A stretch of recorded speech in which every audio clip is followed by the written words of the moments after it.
I want to talk to you guys about D&D lore. More specifically,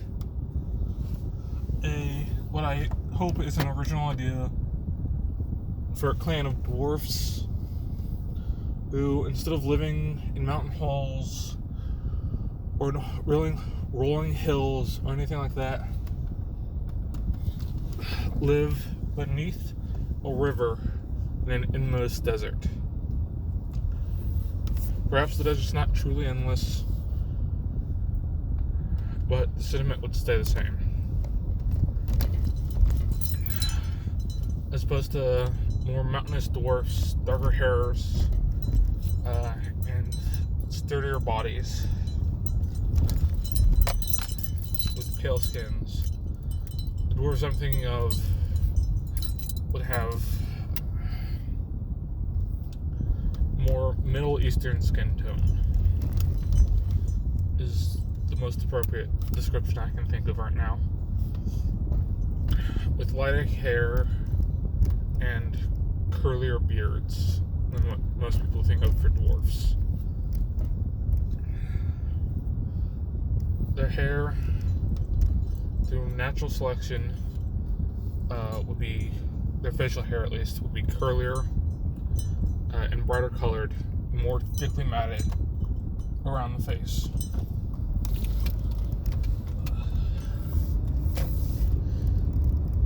This is all to act as a kind of natural defense from the sand and the dust from sandstone that they work with.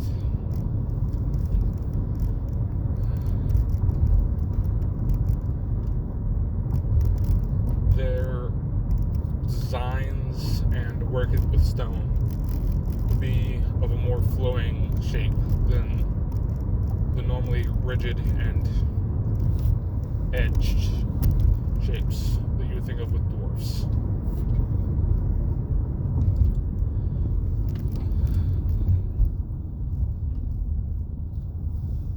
Their food sources would be mushrooms, much like the mountainous brothers, but they would have lizards for their meats, as opposed to goats and the like.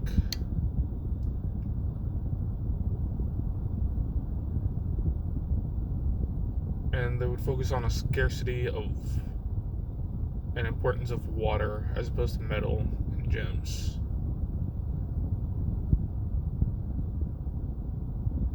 I'm imagining they would have a small setup designed to pull off a set amount of water from the river that flows overhead each day, always being careful to never take too much. A lesson they learned from the first attempt at a colony in this area, where their ancestors had set up around a small oasis lake and did not think to ration their water and slowly drain the lake dry, making it more and more difficult to survive in that area before they took to underground and living underneath the river.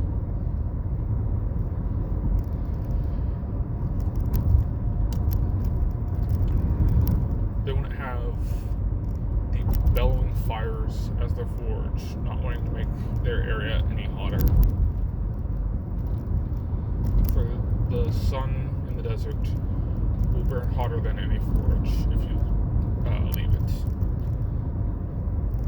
Instead, using the natural heat of the sun and carefully worked items, whether they be magic, mechanical, or what have you, they've built specially tinted glass, some to focus the sun and help shape more glass and their other works, and some tinted to block all light or sunlight, or to give color to a specific area.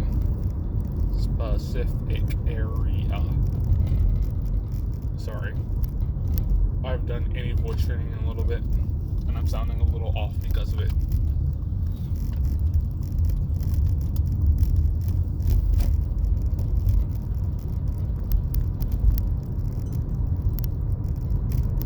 they'd have one area centralized with a large basin of dirty water with large, effectively glass-made water still above it. Because these dwarves don't have the water to spare to make alcohol. Water in this area is their most precious resource. I just cannot talk, apparently.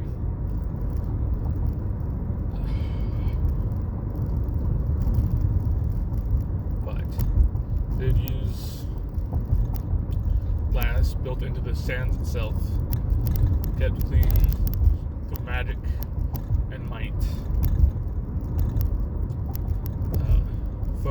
to focus the rays and heat the water, purifying it because only the clean water will evaporate and flow through the stills, so that they don't have to drain so much from the river above and damage not only themselves but the landscape around them. Using this and a portion of the dirty water to grow their deep root based foods, perhaps carrots and potatoes, although a classic staple they may be.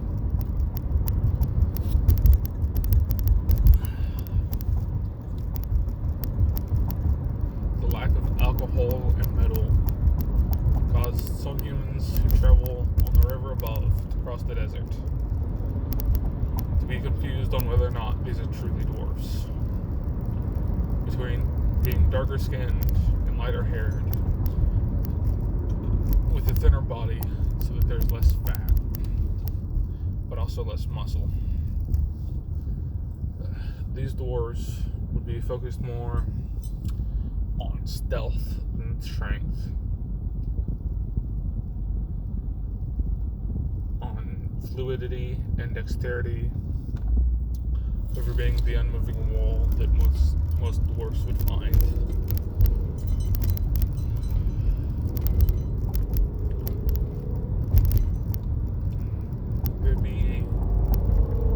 They wouldn't be a very religious group, because the gods did not help them when the water ran short. The gods did not build their city for them or teach them their ways. These dwarves learned it through time and blood and lives. So that is what they know, and that is what they work with. They created their city, not some old god who hauled out mountains for them.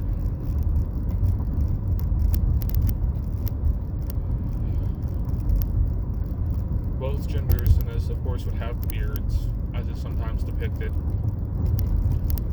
because the beard and the facial hair would act as a filtration system, both for the water and for the sand and the dust and the dirt. Where the brothers mine great metals and old gems, these ones focus more on coals and oils. Perhaps they would be the race that invents plastic, or at the very least the group to do so.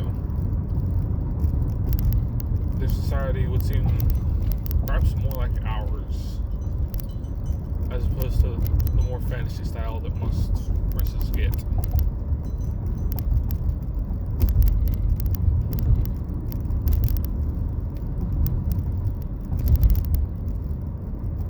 It's more or less my idea for the dwarfs, but I kind of like this idea, so I'm going to keep going, and I'm going to move over to humans in this same kind of world.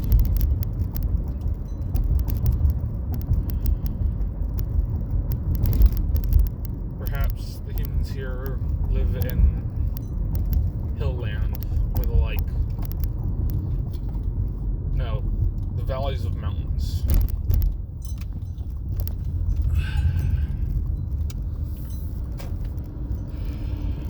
to colder climates and rarely traveling outside of their home, these humans would be masters of heat and warmth,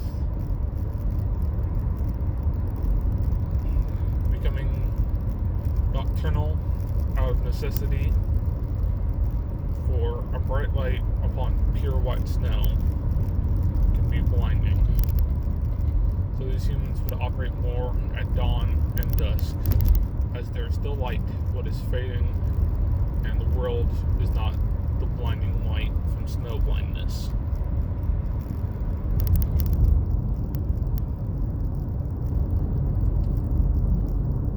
Perhaps the world only hears tales of these humans outside of from the few who travel out of their homes to do trade and to seek allies. The humans' main staple would be working with wood and the like. Most other races assume they have knowledge of ice and snow and the like, but these humans are a more hardy type, building great wooden structures and focusing more on carving wood than carving ice.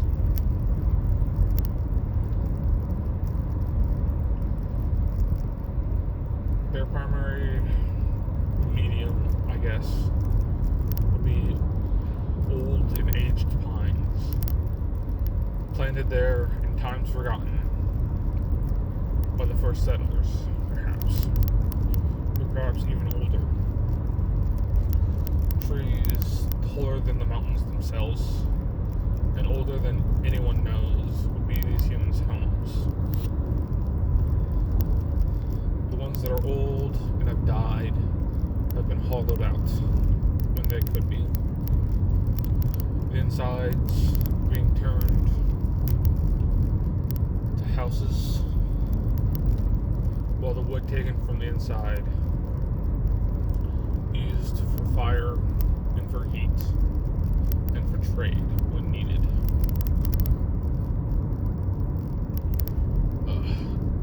Sorry, somebody has their brights on.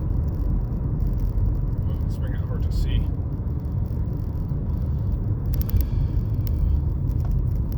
These humans, when they do travel, will travel across the rivers and canals across this land.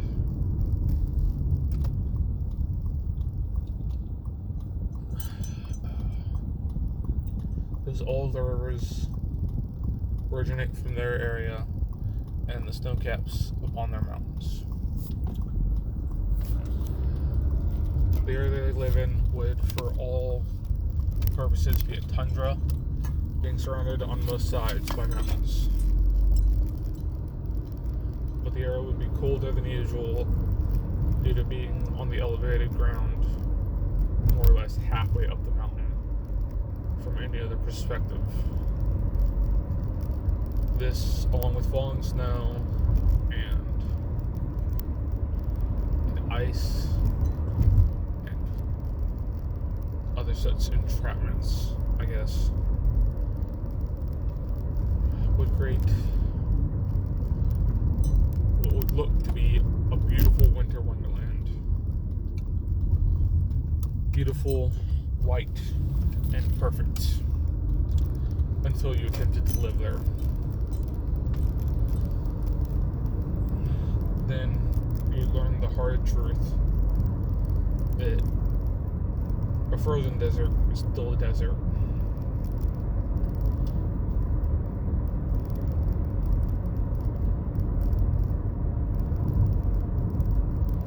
The few magic these humans would know would all be smaller types.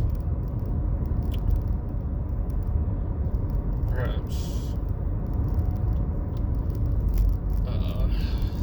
lighting fires, moving woods, more druids than wizards, although they claim to be wizards.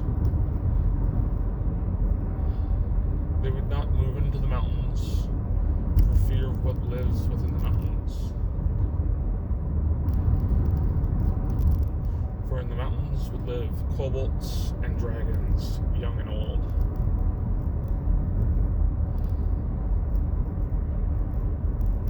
There would be 5 mountains surrounding this little area, each ruled over by an ancient dragon with a small clutch of eggs. Live there until they hatch and are ready to move out. The eggs and the infants cared for by kobolds, each taken over, each a small group taken over by the dragon that rules them.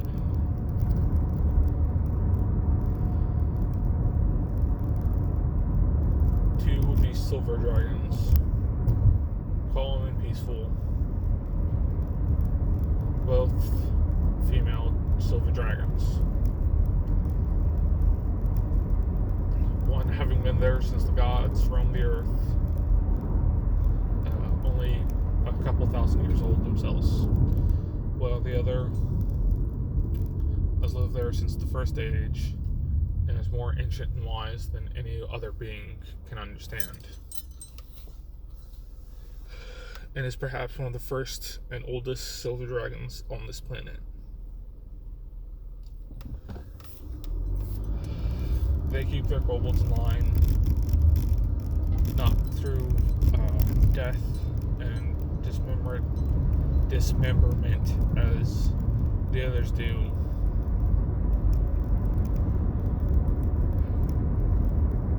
but through protection and being their primary source of food.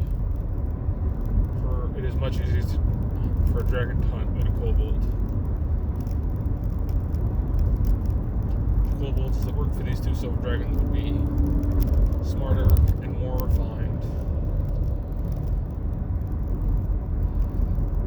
living better lives and trading with the humans when they could.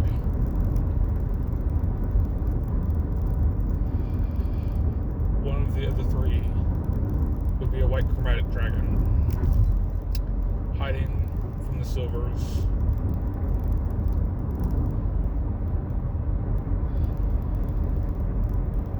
He'd be on the smallest of the mountains, and would only be aware of the ancient silver dragon and not the younger other silver dragon. You'd have a small group of what the other 2 kobold societies that I described would consider more bandits and raiders, stealing from the humans and the silver dragons' kobold societies. The white dragon would be perhaps just barely an adult by dragon standards, hiding and trying to stay away from the gaze of the super ancient silver dragon. He's attempting to breed with a mate that he keeps that lives on a separate island or mountain duad, and they're trying to create a clutch of dragons to help spread and take over the icy areas where they could until they go strong enough to overthrow the silver dragons and take their hordes.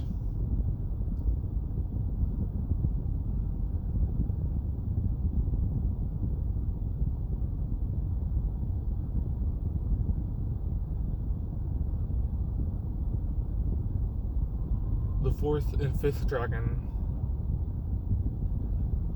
would be young ones of a brass and a copper, respectively. Both not even adults by dragon standards. And both are attempting to create a history of the different groups within the area.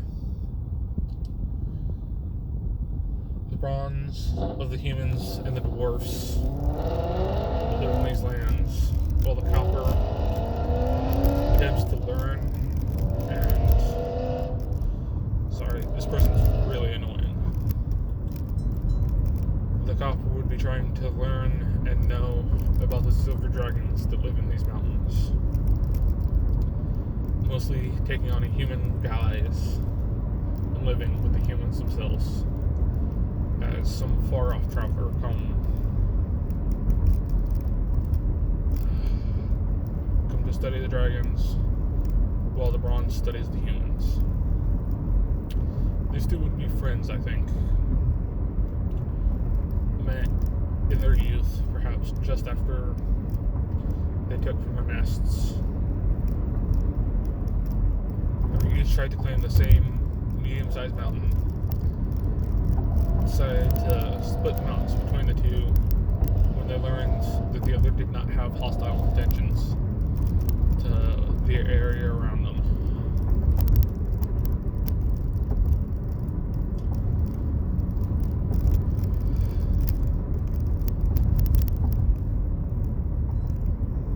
The copper dragon would use fire and flame to help the humans where they needed it, surely, while trying not to interfere too much with their history. The bronze would be more brash and might accidentally reveal himself as a dragon. Perhaps he would be forced into leadership, although he would constantly attempt to doff it, changing his appearance and his disguise ever so often. But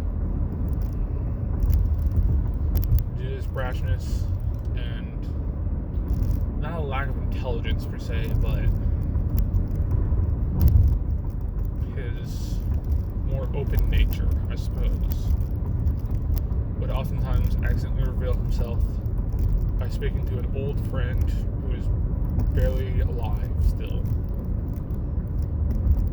Speaking to them with their last moments and accidentally revealing that he is himself. I should probably try to name them since there's only 5, but I don't know how I would name the dragons.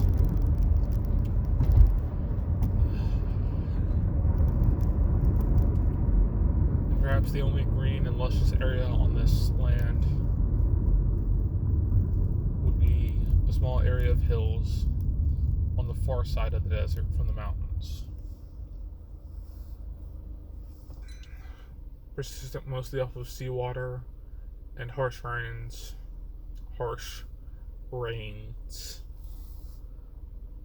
would live a small group of nymphs. A small group of fae. Excuse me, sorry.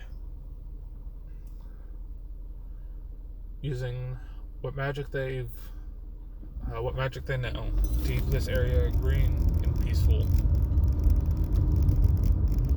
They left the Feywild each for their own reason, decided to settle down here as a collective.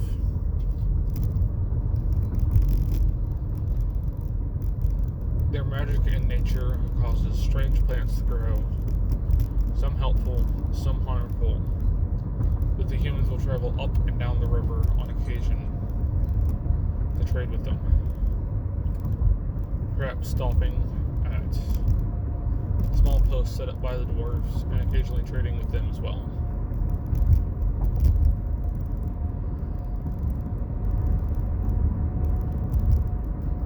The dwarves would have originally lived in the smallest mountain where the white dragon now lives. The white dragon and his small team of kobolds would have burst in their forges and banished them from their home. This is another reason why the dwarves believe the gods have abandoned them.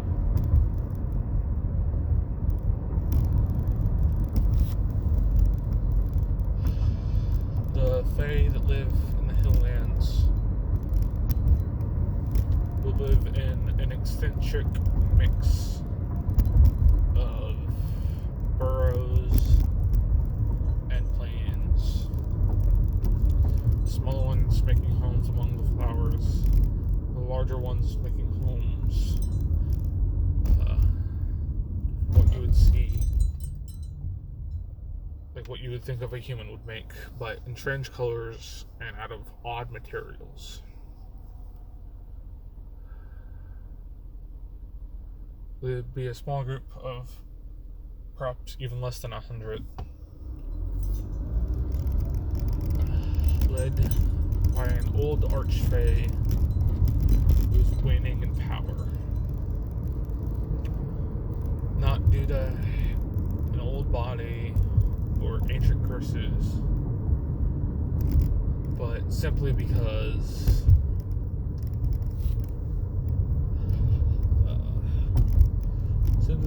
he has decided for himself that he is not long with this world. So he decided to sit and teach the Fae that live in this world, that live within these Hilllands, how to interact with mortals and on this plane without being tricksters or harming them without need.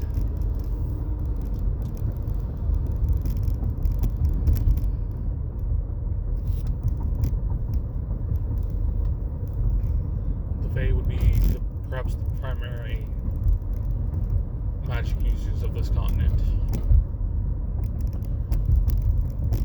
Perhaps occasionally making pacts with humans or dwarves or kobolds if they are civilized, to lend out their power and create warlocks in return for trinkets or help or worship.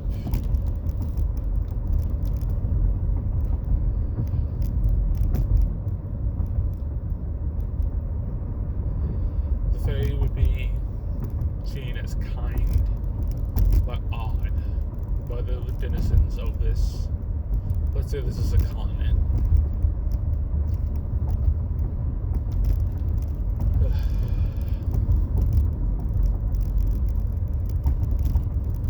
The Fae would take in, on occasion, humans that wish to join them, humans and dwarfs that wish to join them, and those that get shipwrecked, lost on the seas.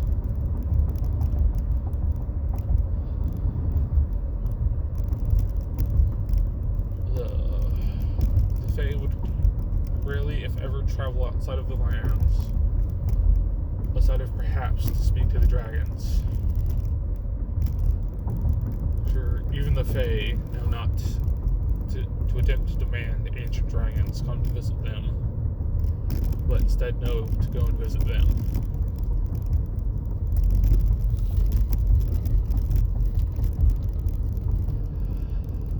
The Fae, on the few times that they must leave their little area, would be the only beings to actually walk across the desert, where the dwarves tend to travel underneath it on lizards and beasts of burden, and the humans on boats through the canal and the river. The Fae, being different from all else, would, partly traversing the land, attempting to spread greenery and battle back this ancient and almost endless desert when and where they could.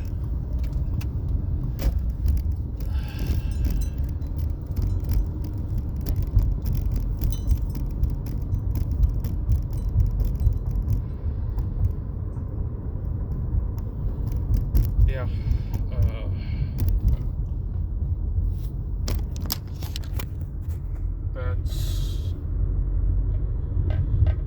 I should probably try and figure out a fourth, fifth, or maybe some more races that would live on this little continent that I'm effectively making up in my head But I don't know.